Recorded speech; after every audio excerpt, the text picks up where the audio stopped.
welcome everyone to the Whiskey and Wisdom podcast. It's your constant host, Chris Kellum, and I am with Tyler, y'all. And this week we have a special guest. Somebody I've never met before, but he is a tall fella who likes basketball and also alcohol. So introduce yourself. Hello, everyone. My name is Evan Kuck, and I am the Eastern Territory Sales Manager for a distillery out of Durham called Liberty and Plenty. Which is, of course, what we're sipping on today. And something else, if you're watching the YouTube video, you may have noticed we are in a different location than we've never been in before. It is actually, the owner is Christian, who has been on the podcast before with Aloha Properties.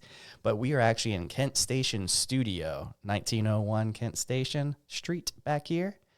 And giving it a shot for the first time. We like it in here so far. And if you're also thinking about starting a podcast, this could also be your studio. True. Check them out. So, talking about the fun stuff now. I got to start from the beginning. This is batch 4. Correct? Yes. Okay. How long is this rested or anything? You got any fun details before I start sniffing on it? Sure. Well, it is a 3-year-old Tennessee source bourbon. We do a buy, blend, and finish program because we are still a very young distillery. So Smart. we source our bourbon from other places, but, you know, they are hand selected. You know, it's something that we have a familiarity with. It is rested in honey and fig barrels for 4 months. So that is the flavor profile you're going to get.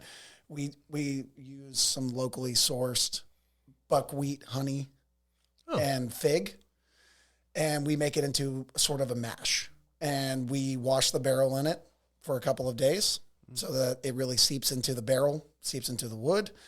And then the bourbon is rested for 4 months. So anything that you're getting, any of the flavor profiles you're getting of honey or fig, they are imparted from the wood. They're not put directly into the bourbon itself. Oh, Interesting. Yeah, so please give it a try. Let me know what you think. cheers. You're over here. Yep, sorry. Cheers, gentlemen. Getting ahead of myself.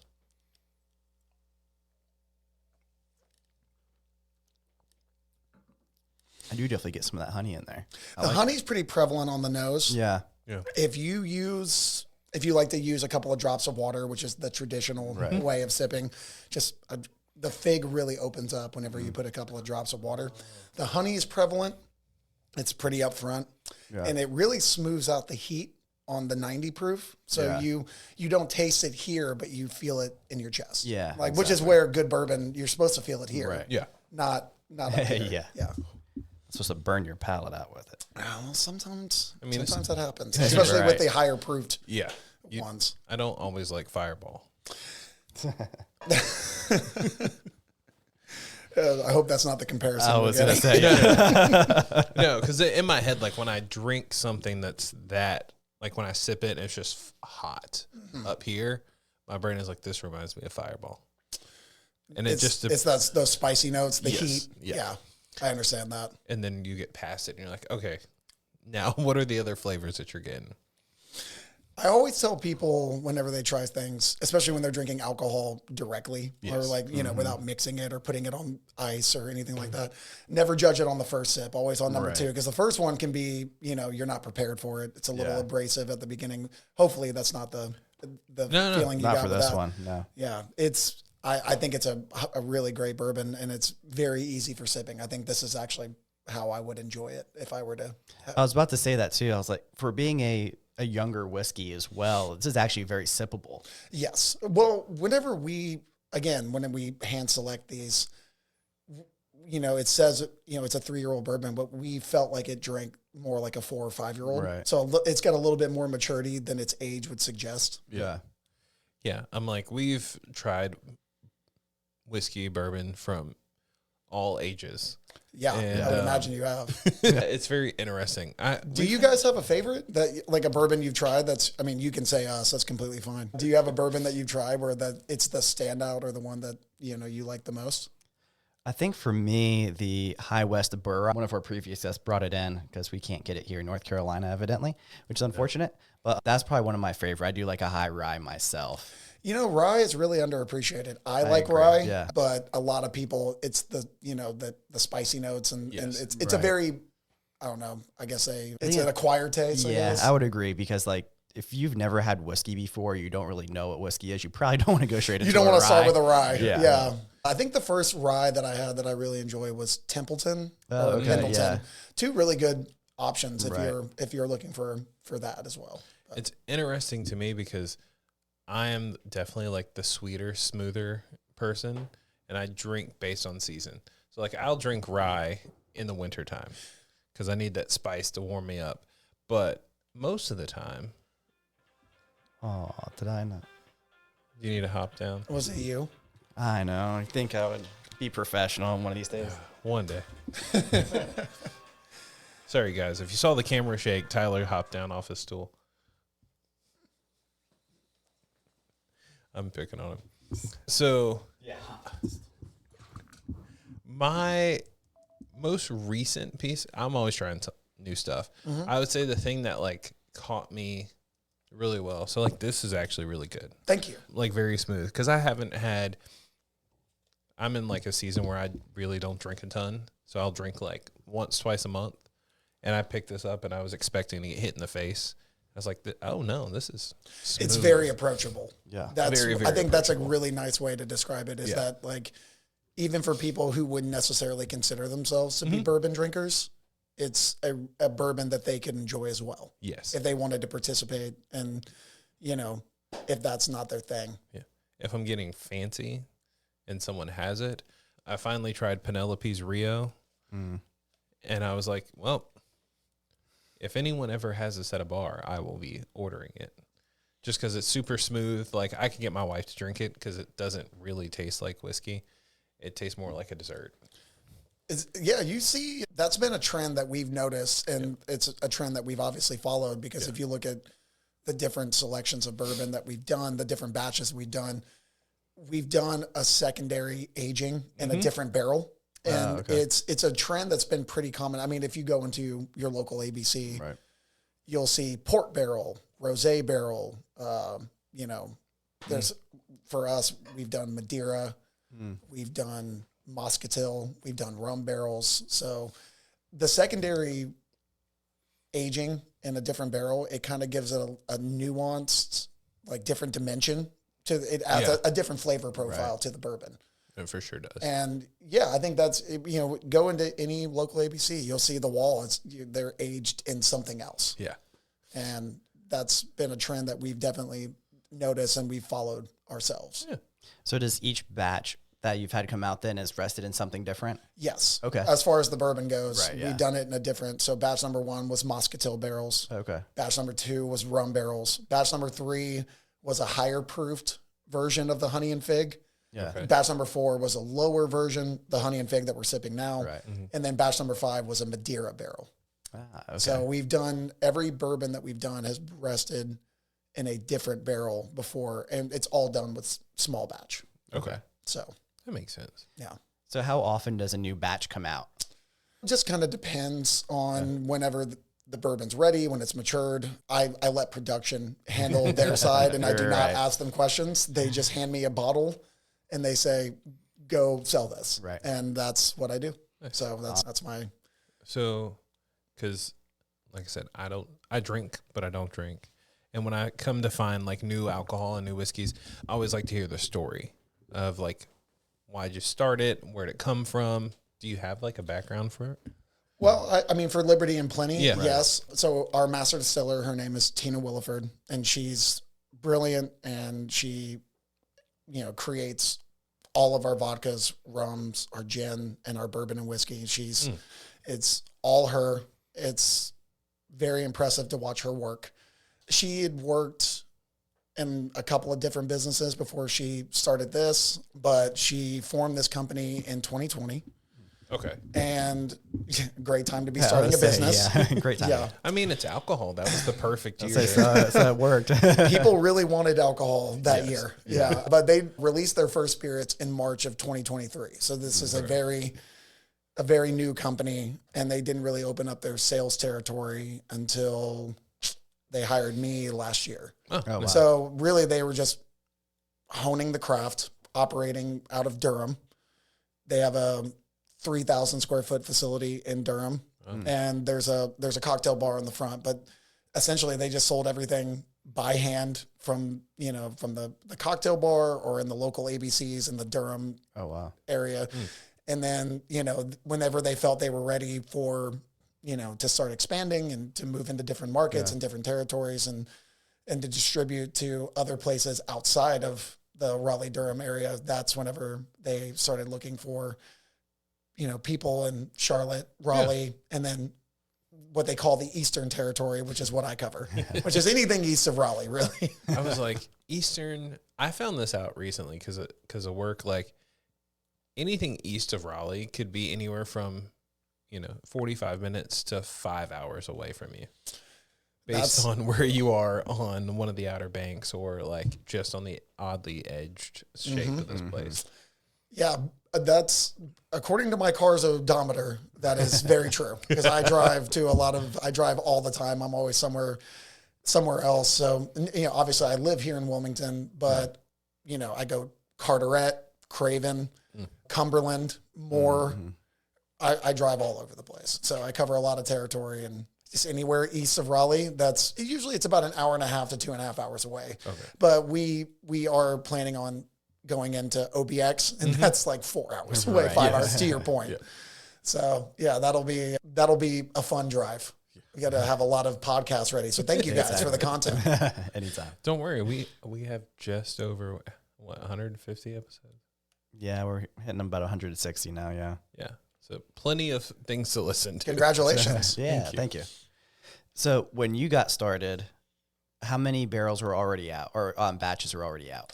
I think they were on the rum barrel, and they were just around the time they were releasing the first version of Honey and Fig. Okay. So I don't believe I've ever tried batch number 1, the Muscatel. I'm sure they have some at the warehouse or hidden away somewhere, but I never actually got to try that one. But that's the only one I didn't get to try because I think it was released before I ever started with Liberty and Plenty. What's your favorite one then out of the ones you have tried? Of the bourbons? Yeah. That's tough. It's like picking a favorite kid. Right.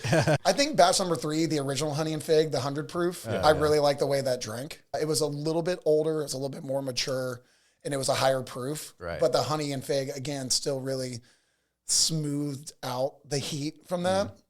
But batch number 4, I mean, I thought I was very impressed with the second version of Honey and Fig. Right. Even though it was a lower proof and slightly younger, it still drinks really well. So I think number 3 was probably my favorite. The first batch of Honey and Fig was really good. Nice. And so actually you touched on something I wanted to touch on anyway, or you hinted towards it. Liberty and Plenty makes more than just bourbon, right? So what else do they make when it comes to spirits, and what are they kind of known for out there in the world?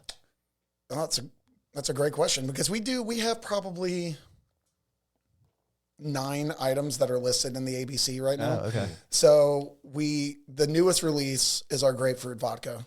That one is so impressive. It's when you open the bottle, it smells like somebody just cut into a fresh grapefruit. Oh, wow. It is incredibly impressive. I would like the process by which they do everything up there it's incredible. And, with our vodka line, we did recently become the official vodka sponsor of Azalea Fest this year. Oh, no way. So I think that will probably be, at least in the New Hanover County and this general area, our vodka will probably be the thing that we're most known for because I think we're about to expose a lot of people to our spirits that probably haven't never tried it before. Right.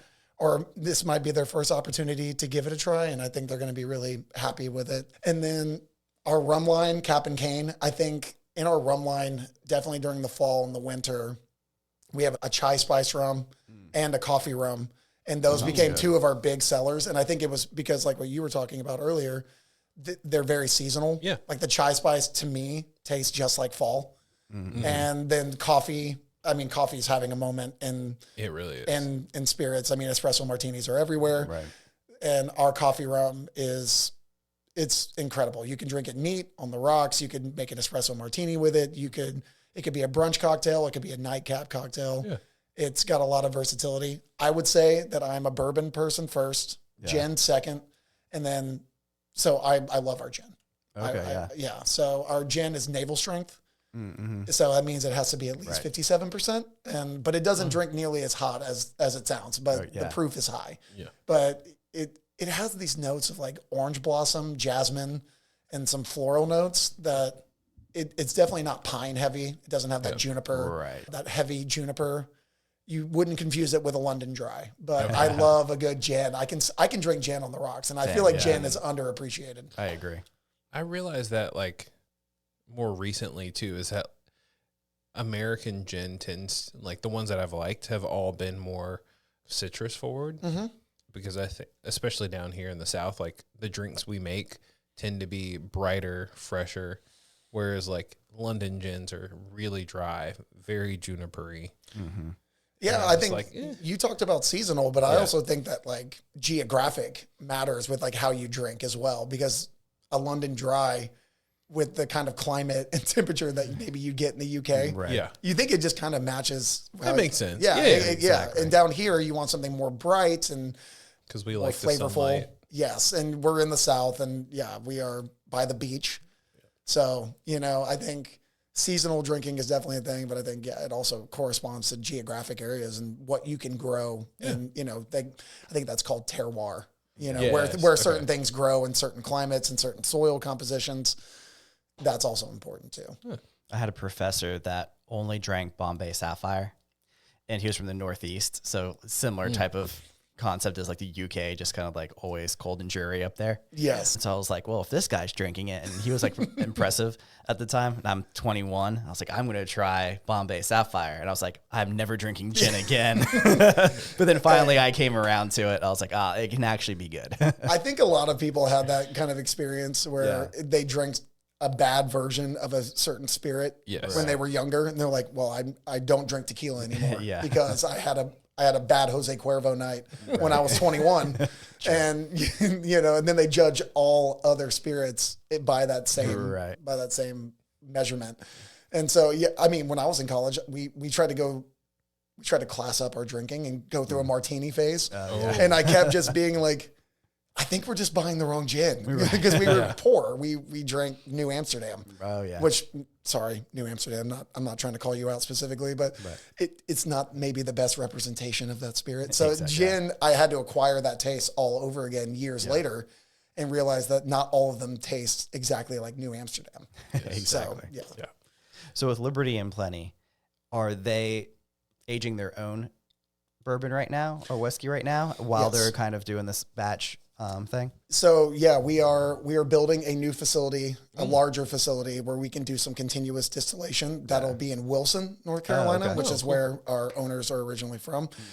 And it's a much larger, it's about 7 times larger than the facility we're in now. I was going to say 3,000 square feet. 3,000 square feet. That big. That's why, like when you said 3,000, I'm like, there's no way they have that many barrels aging in the back. Like it's very difficult to do the kind of things that we want to do moving forward with the kind of space that we have. So it'll be very nice once that facility finally opens and we can do our whiskey aging program, and we can do a lot more production. We're going from producing like, a small amount from this facility now, but we're able to produce 20 times more in the new facility, incredible. 20 times more. So we're really excited about that. I mean, to have that opportunity to kind of meet the demands that hopefully our product will eventually demand. Yeah, it's the moving into a larger facility. I know our production team is going to be very happy about that. I'm sure, yeah. They're the ones that they're cramped back there right now, but they're still producing amazing spirits in a small venue. So I'm really excited to see what they can do once they have a larger facility. Right. But we have put down our own stocks. We are going to produce our own North Carolina, matured, aged bourbon. Oh yeah. And it'll be nice to, as much as we appreciate the people we've been sourcing from, we want to we're a North Carolina company. We want to make spirits for North Carolinians, for everybody, but this is the community that we serve. Yeah. So that's really, we want to use locally sourced products and use local farms and use, heritage corn to create our bourbon. And, farmers farmers get, they get to see their product used as well, which is really exciting for them. Yeah. We had a guy come in. It was more beer oriented, but he makes his own malt out near Charlotte as well too. So that was really interesting, kind of bringing all of the, I guess, North Carolina factors together and having everything produced locally. And it seems like that the bourbon and whiskey community are starting to kind of follow that same route too. It's like, hey, you know what? Tennessee's not that far away. Kentucky's really not that far away. We can participate in this game too. I've been very impressed with the spirits that North Carolina's been producing, not just Liberty and Plenty, but there are a lot of producers in Wilmington, even specifically. Right. End of Days is here. They've got, I think there's probably 3 distilleries just in this town alone. Yeah. And I remember during the interview before I got the job, they asked me if I had any questions for them. And I asked them, I know that people, whenever my dad is a craft beer guy. Okay. Everywhere he goes, he's like, what's local? What's new? What's local? And a lot of people do that for beer. And I asked them, like, have people really been doing that for spirits? Right. Because that's something I've never really heard. I've never heard somebody, because I've worked in a lot of restaurants and bars, and I've never heard somebody come in like, so what's your local bourbon or what's your local vodka? Yeah. That's not the question that ever gets asked, but for beer, it does. And I think we're starting to see that people are starting to enjoy spirits that are made in their communities. And there's some really, like I said, there's some really good stuff being produced. And I'm excited to see like more of that. And I'm excited for people, hopefully, a lot of the accounts, the on-premise accounts, restaurants and bars that I've talked to, they are starting to, the trend is having stuff that's locally made and kind of getting rid of the big national brands. Right. And, you spend a couple of more dollars because, it's hard to beat the price point of something that's mass produced. Yeah. I mean, they've got it down to an art form. We were talking about beer. Anheuser-Busch probably spills more than a week than a local craft brewery makes in a year. Right. Yeah. So, it's impressive doing mass production by like that. But I think you're starting to see people move away from that, and they're starting to put the focus on locally sourced and locally made spirits. And that's a really cool thing, especially whenever your state is producing a lot of really good stuff. And I could sing the praises of a lot of, different distilleries around here that, we've met just by doing this job and by working events. Yeah. Yeah. I mean, you run into them all the time. Yeah. Cook's Mill is a good example. Yeah. They make some incredible bourbon. And I met them a charity event that we were all working in Raleigh. Nice. Yeah. So, you meet these guys in passing, you're like, damn, they're doing some really good stuff. Yeah. So and I think it's one of those rising tide, makes all boats float, kind of thing. I think there's enough room in the market for North Carolina products to find their path. Yeah. And we've been doing the podcast for about 3 years, and just kind of what's happened in North Carolina and the whiskey world has really elevated in the past 3 years, because there was a few places that we've tried before in the beginning of the journey, and we're like, it's okay. And over the last about year and a half, even the people that we were like, it's all right, the new stuff that they have coming out, they've just really like honed in on what they're doing and how to make it. And it's been pretty darn good here lately. Yeah, I think North Carolina's got some really, it's got some good farmland. They can they have the opportunity to produce a lot of the materials that you need to create these spirits. And I think you're right. I think a lot of people are really honing in on the craft, and they're doing they're doing an excellent job of creating, spirits that can compete in the market with some of the, more known brands. Mm-hmm.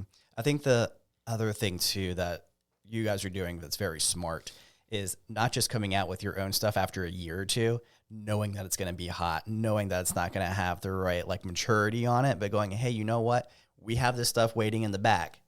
Don't worry. Our stuff's coming out from start to finish, but we have used our intellect and ability to choose the right stuff, to do the right blending, to make sure it's resting in the right barrels, that this is what you can expect from us. and start off with a better foot as opposed to like, hey, here's something that's been aging for 6 months? I mean, I'm not trying to be critical, but I do think whenever a small distillery kind of gets started, I think there is an inclination, which is completely justifiable, to kind of rush to market because you're trying to recoup the investment that you have to get things into the store and get it into people's hands. Right. I'm really happy that Tina and the production team have taken their time. They've really honed their craft, and they didn't really open up their sales territory until they felt like they were ready. Right. Because I think that kind of consideration and that kind of that thoughtfulness, I think it shows through in the product. I think you can see that it's a group of people that took what they were doing very seriously, and I'm really happy that they did that. And I think you can see it in the reflection in the product. Yeah, yes, I agree. For sure. So it is in local ABC stores currently. Where exactly is the headquarters? You said in Durham? We're in downtown Durham, right off Foster Street by the old Durham Bulls baseball field. Okay. Literally the back of our production facility, you can see into right field. You can look right into the old baseball field where they filmed the movie and did all that stuff back in the 80s and 90s. Right. But yeah, the Durham Bulls that's the name of the bourbon is Bronze Bull. Yeah. We're from Bull City. So, that's even the names of our spirits has a North Carolina connection. Every single one of them is a different brand, and every brand has a story that you can tell, which is really fun. Yeah. I love that. Yeah. I was sitting there thinking, like, in general, everybody has a story to tell. So I was just curious, especially because at my job, because I work at Reed's, we're family owned, locally owned and operated. And it's always nice when people can come in and I can offer them suggestions. Like, oh, I'm just in town for a little bit. I'm like, oh, well, have you tried this local piece? And we try and rotate out because we offer spirits every once in a while for events. And I always try and rotate and find another really good local whiskey, vodka, rum, and gin. So each season I try and rotate and add something new. So I'm happy that this is out so I can add that into our rotation. Yeah, that's definitely a conversation that I've had with like event spaces, golf courses, places that get used as like venues. Yeah. I kind of had this idea of just like having a North Carolina package included in their presentation to potential, weddings or whatever the case may be, whatever the venue is being used for, here's our lowest tier, here's our higher tier, and then here's a North Carolina tier. Yeah. And I think that's just it's another way to keep things local and to keep it centralized in North Carolina because, this is a destination not just for living, but also for tourism. Right. Mm-hmm. So you get that opportunity to also introduce some people like, hey, all of these products are North Carolina made products, and it's an option for you to have. Yeah. I think it's a really fun thing to have that option. The Brooklyn Arts Center, for example, I've attended 3 weddings there. I've lived here for 3 years, and I've attended 3 weddings at that space in general. And we got to do some events with them and talk to, the manager of the facility. Mm-hmm. And I pitched that idea to him, and he was like, that's something we would absolutely love to do. That's so, awesome. Seeing that reciprocated out in the world and is pretty fun. Like seeing people, want, go to any bar in town. What's the beer that's always on draft? It's Tropical Lightning. Yep. Everyone knows. And like it's, Wilmington, there's probably 25 breweries here. There's 3 distilleries. Right. There's wine country not too far from here. There's wine producers. So yeah, it's nice to kind of have the option. I would rather keep my money going to local producers than to big national or international brands. Of course, I would love to, keep things local. I'm surprised it took that long for someone to pitch the idea of like, hey, you should do a North Carolina drink package. Right. Because every time I look at like menus with my friends and family, like people getting married, it's like there's always like a low country boil option for like an event, or do you want a North Carolina barbecue option? And I'm like, you have you have the high end like steak and crab legs or something like that. the meals are already packaged. Why don't we have a drink package that's also localized? It's just hopefully it's something we see more of.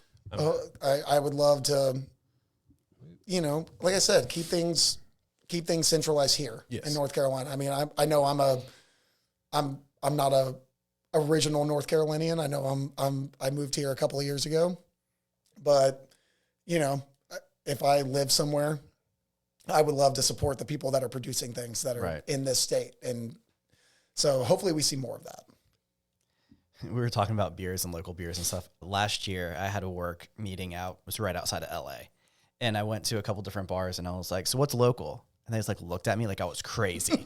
And I was like, you don't have any local breweries or distilleries around here. And they're like, I'm trying to think. And you can have Bud Light. I was like, well, okay. No, it's a bunch of Delta 8, cannabis. Oh, yeah.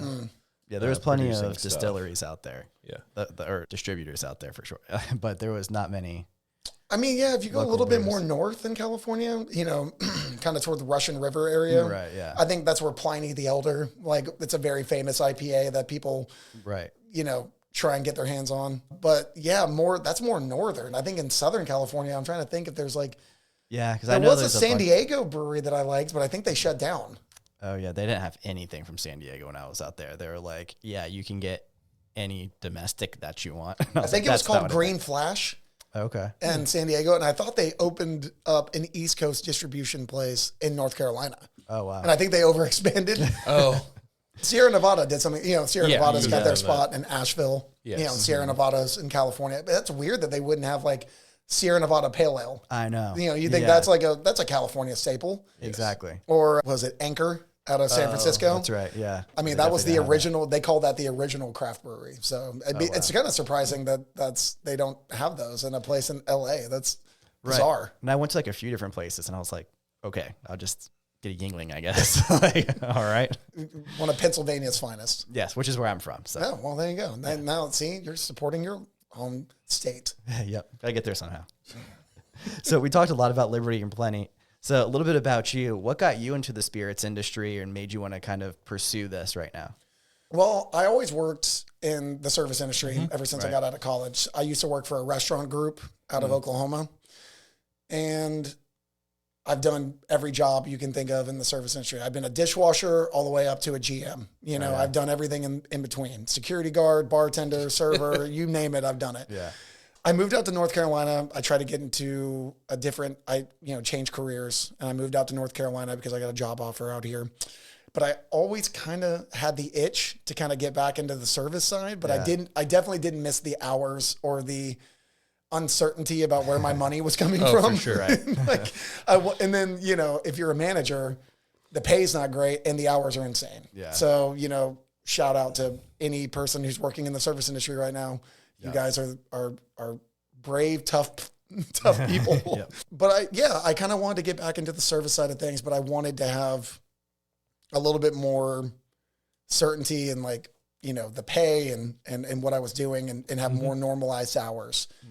And so I started looking at sales jobs for the alcohol industry. And, I wish I could say it was something more interesting than I saw this job posted on Indeed, but that is what happened. I saw this job posted. I applied for it. I went through a couple of interviews with the ownership team in Durham, a couple of Zoom interviews.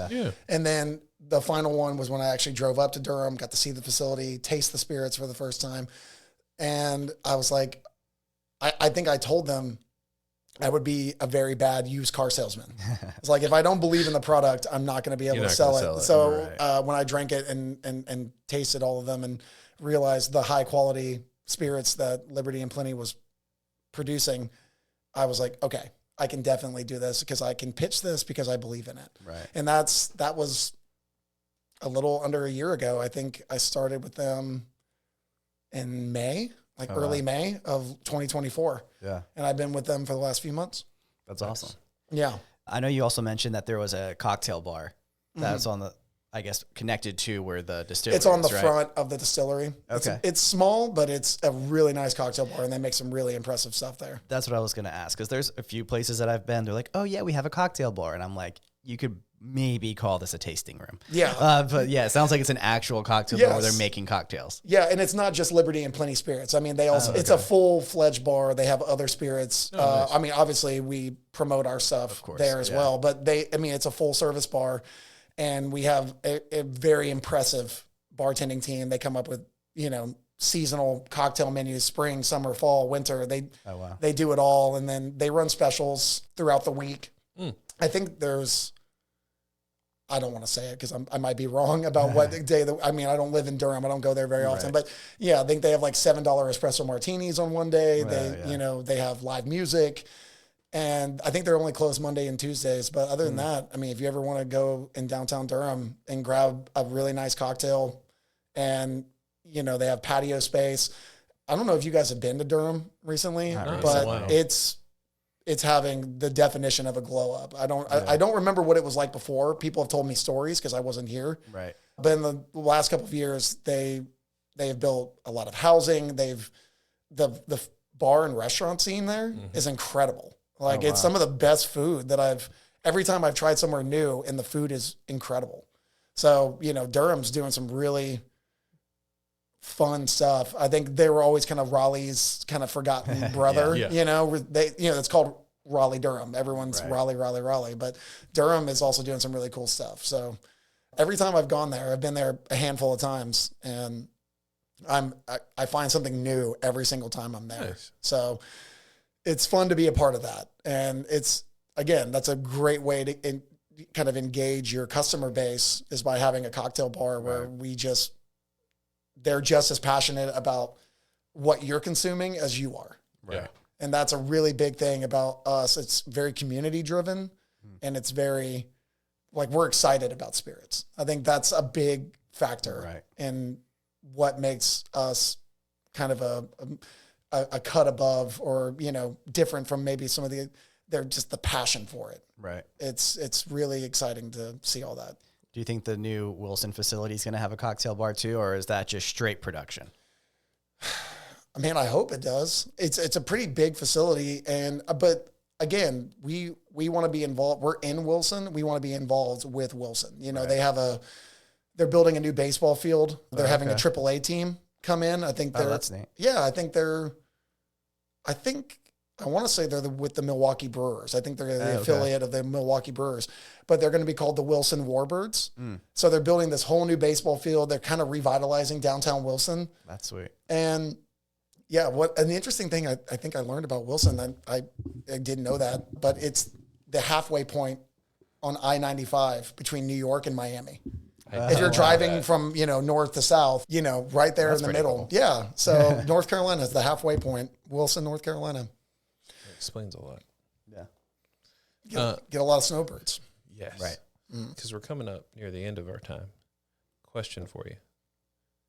What is one thing that you're looking forward to within the brand here in the next year or so? I mean, I know they're producing more stuff there. Yeah. Our production team's hard at work creating some new stuff.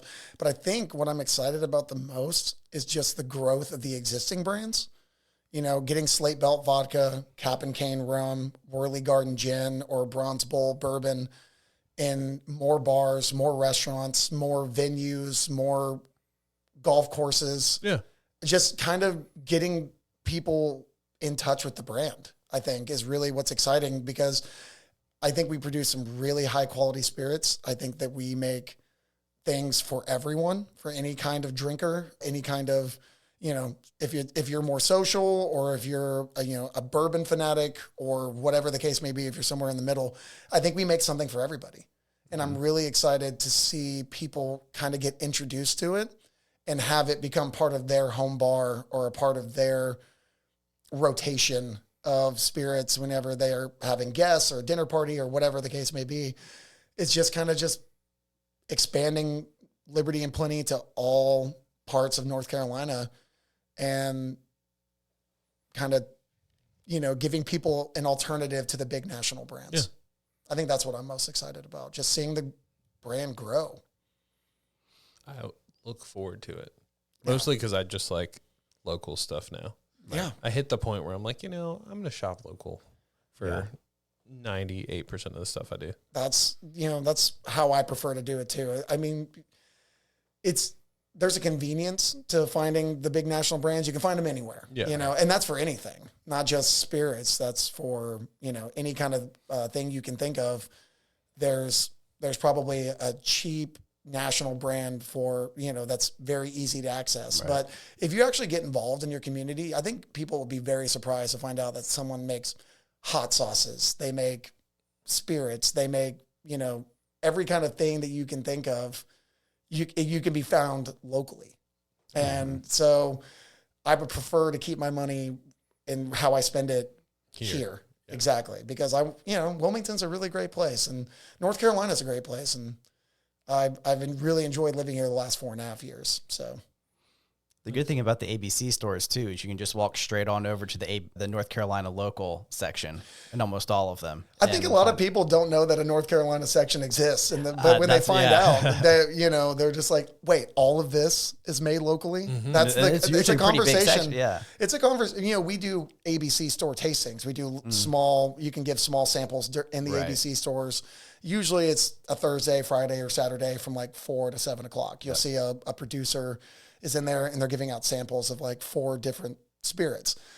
And the conversation, I was like, yeah, we're right over there in the North Carolina section. And they're like, they look at me funny. And I'm just like, the North Carolina section is right there. And there's this big wall. And it's full. I mean, there's spirits from all over, Kinston, Asheville, Charlotte, like look anywhere you want. There's a spirit made there. So it's funny to that's kind of the part I'm talking about. That's the education of consumers. You kind of let them know like this thing exists, right? And it's really good, and the price points are very competitive with the stuff that you normally drink, right? Mm-hmm. If you look at Slate Belt vodka, it's priced at slightly under Tito's price point. Oh wow! So I was like it's local, it's good, and it's cheaper. There's literally no reason not to try it. I mean, just for, if it's not your thing, that's fine, but you should at least try. Right. Never thought I'd be shouting out the ABC, especially for New Hanover County, but a shout out to the ABC, New Hanover County specifically. They do have an amazing Facebook group. If you haven't been or added yourself to it, you need to. They have all of the upcoming tastings going on. If you are a bourbon fan, it lets you know when the next drop is coming and which location and how to sign up for the allocated bourbons and whiskeys out there. So I think they're actually doing a very good job doing that, especially after what the ABC in general kind of went through earlier. I think they're doing a very good job trying to come back and making them more for the people. So yeah, and I cannot speak highly enough about how easy the New Hanover County ABC board had, like how easy they made it for us. They have expectations. They want you to sell your product. They want to set you up for success. Mm-hmm. And that's very evident by the way that they communicate and the way that they do things. I mean, I know that there are some people that aren't a huge fan of the ABC system and, having it's so tightly state controlled, right. But what makes it easier is having a board they also love local too. They want to support local as well. And they have been so generous and easy to work with. And I appreciate them to no end. Yeah. That was the one thing I really wanted to kind of get out to is people look down on the ABC because it's state run. Mm-hmm. But I'm sure other counties do different things that are similar too, but New Hanover County, I feel like just really stepped it up. They really have. And I mean, we've worked with a lot of boards. Obviously, we're in a lot of different counties, Mecklenburg, Wake, Moore, Cumberland, Carteret. We're all over the place. And they're all different. They all operate kind of on a different way, but they, more often than not, they are there to kind of set you up for success rather than they don't want to see anybody fail. They wouldn't bring a product in that they didn't think could, live in that market, be in that space. So, they're supportive, and especially when it's local. Right. So I think that's the next step is just us expanding beyond, to a place where we're not a local. Virginia, South Carolina, Florida. There's definitely a lot of opportunity for us to grow, and there's some really, really fun things ahead. So I'm very excited to keep working with Liberty and Plenty and keep promoting the brand and expand us not just in North Carolina, but other places as well. Yeah. since Chris changed up his last question, I'm going to change up mine too. So, and I stole this question from, there's a local group called 1 Million Cups for small business owners. Then they want you to kind of show what you're doing and how the community can help you. And that's one of the big questions, is how can our local community help you personally and Liberty and Plenty? Well, I think we kind of hit the nail on the head. Just, it's whenever you walk into a bar or a restaurant, you can ask not just for beer, but for spirits as well. What's local? What's new? And, you know, if you want to get a cocktail made with a local product, if you want to buy a bottle from your local ABC, from the North Carolina section, I think that's really the best thing that we can do as consumers, is you kind of direct where your money goes. You direct what products you buy and who you support by, you know, your purchases. So, you know, as a community, whenever we are shopping in the grocery store, in the ABC store, or if you're just over in the cargo district, you know, there's always an option to look and buy local. And I think people understand that more and more now, because I think community is really kind of driving who's getting bought where. Right. And New Hanover has such a phenomenal community, and they're really good about keeping things local and keeping things in-house. And I think that's the best thing they can do, is just like keep doing exactly that. Go to your local boutique, or, you know, or wherever you decide to kind of spend your time and spend your money. Keep it in Wilmington. Yeah. I think every day, every single one of us has the opportunity to vote with our feet and our dollars. And I think that's what we need to do. Yeah, I would agree with that 100%. Yeah. Well, I just want to say thank you for coming on. Thank you guys for having me. This was really fun. I mean, all I really wanted was for you guys to do an episode where you featured our product maybe and drank it. And then you asked, like, hey, can we interview you? And I was like, why? But I hope that everyone's entertained and had a good time and listened to this podcast. And I really appreciate you guys having me on. Thank you. Oh, yeah, absolutely. Because we were talking about just going and tasting it. And I was like, why just taste it when we can actually talk about it? Let's do it. If we're going to do it right. Yeah, well, I hope that I was a good face for the brand, because Liberty and Plenty is doing some incredible stuff, and I'm very excited to work for them and to push their product to other people and to expand people's knowledge and their palates, and that's really fun. It's the best thing about doing this job. It's all the people you get to meet along the way. Right. Well, I think you did a great job. Thank you. Thank you guys. Oh man. Well, I hope my bosses feel the same way. Right. We'll send it out to them. Yeah. Thank you guys for listening to the episode. Shout out to the Kent Street Podcast Studio. And, you know, we'll catch you in the next one. Cheers. Cheers.